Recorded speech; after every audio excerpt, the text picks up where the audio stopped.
Hello everyone, my name is Ljubo and today I decided to start the extremely original series called Cryptocurrency for Dummies, presented by a dummy.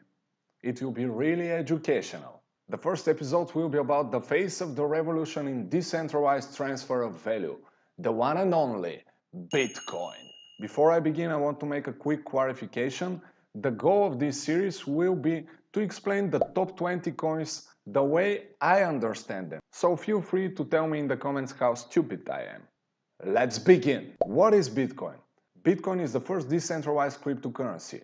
This means that transactions on the Bitcoin network take place between users directly, without any intermediary or any trusted third party. And why eliminating the middleman is so important? Because by eliminating the middleman, you achieve decentralization, censorship resistance, openness, neutrality, and borderless operations. With Bitcoin, you basically can send money to the other part of the world in minutes, and no one can stop you of doing that. No bank or government can tell you, sorry, but your money can't leave our country. Well, off, Uncle Sam, because my money are in Bitcoin and I can do whatever I want. Most people in the Western developed nations often ask, why the hell this system is even necessary? But if you visit countries that are undergoing monetary crisis like Argentina or Venezuela, the question is not why.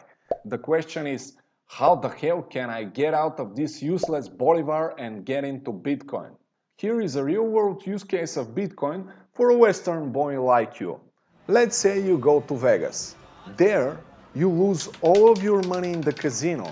Then you start crying like a little b**** and call your mama to help you. Mama, I lost all of my money. Please send me some more or otherwise I will have to sleep on the street. However, it's 3 a.m. and all banks are closed. But, lucky for you, your mother had a young girl lover 6 years ago who gave her 1 Bitcoin for her 50th birthday.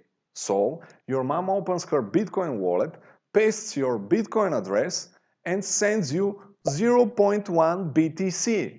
And voila! 15 minutes later, the money is in your Bitcoin wallet. Then you go to this strip club and spend them there. Because, why not?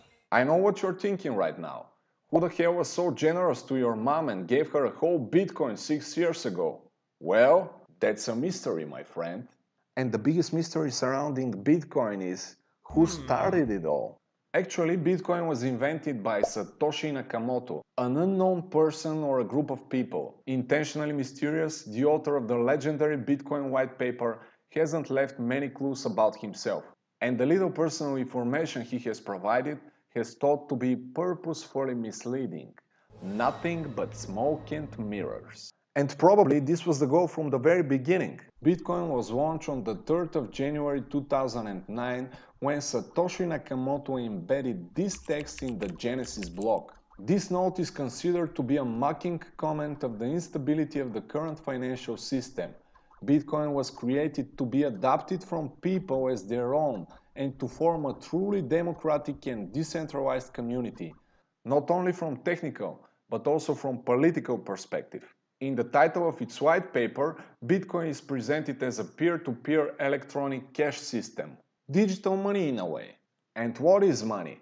Money is basically just an accounting system.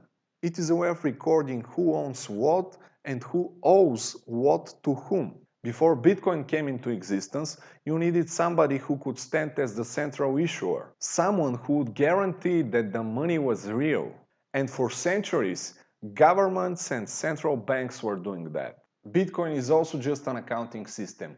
It records all the transactions on the network and eliminates the need of a trusted third party who is standing between the people who want to transfer value. The idea of a decentralized electronic cash system exists far before Bitcoin, but Satoshi Nakamoto was the first man who figured out how to update the public ledger so every user agrees that it is not fraudulent. It is really important to understand that once you remove the need of a middleman, who is a sort of a repository of all the information, you basically remove most of the fees on the transactions, the inefficiencies, and ultimately the potential for corruption.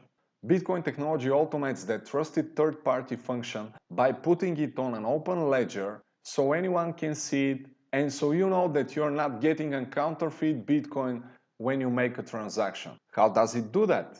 Thanks to the miners. Miners are the most important piece of the Bitcoin infrastructure. They are the guarantee that every Bitcoin in circulation has a history and can be tracked where it came from. So miners are basically the computers that are tasked with maintaining the ledger of the blockchain.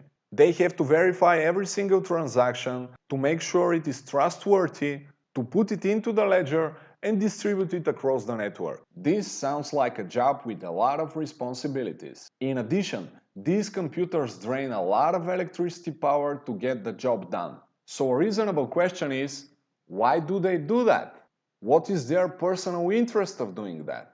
Actually, the answer is very simple and pragmatic. As miners go through the process of confirming transactions, the Bitcoin protocol forces them to look for a solution to a very complicated mathematical problem. Simultaneously, thousands of computers across the entire Bitcoin network are looking for the same solution, because the winner gets a reward. The first miner to complete the task gets a newly created Bitcoin. This competition between miners is happening every 10 minutes and is about who will validate first the new block of transactions and distribute it across the network so consensus is reached. This whole process is called proof of work. From a financial perspective, Bitcoin is a deflationary currency. This means that over time less and less Bitcoins are created. In fact, mining rewards reduce by 50% every 210,000 blocks, which is about every 4 years. Now we are at reward era number 3, where miners get 12.5 Bitcoins for validating a new block. Another very important aspect of Bitcoin is that it has a fixed supply. Only 21 million Bitcoins will be in existence, and the last one of them is foreseen to be mined in 2140. It is really important that even the core developers can't change that. They can't say, well, 21 million is too small. Let's make them 21 billion. They can't do that. You can't do that with Bitcoin. This controlled supply makes Bitcoin an asset whose value is supposed to appreciate rather than depreciate over time. In conclusion, I'll share with you 3 reasons why I believe Bitcoin is still the king of all cryptocurrencies and probably always will be. The first one is the most obvious one. Bitcoin has the first mover advantage. It's been around the longest and has the longest successful track record. The second is centralization of interest. The investors realize that there is value in backing one horse rather than thousands. In moments of crisis in the crypto market, Bitcoin has proven multiple times that it is the first choice of the people. Investors and traders tend to convert their crypto assets in Bitcoin during a market crash.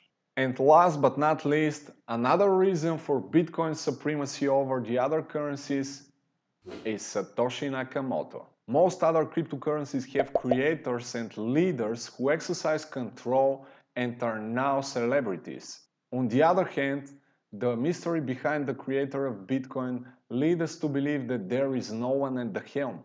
Then we have a truly democratic and decentralized community, not only from a technical perspective, but also from a political.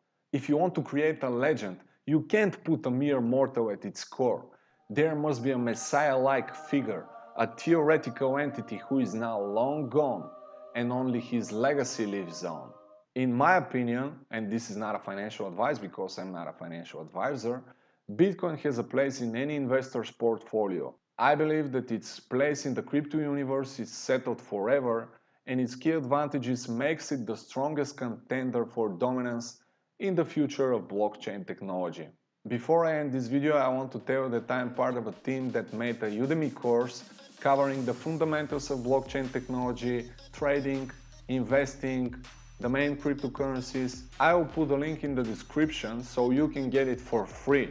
We are giving it away for free for the next 10 days, so go there, check it out, and that's all. Let me know what you think about this video. Let me know if you want more videos like this. See you next time. Bye!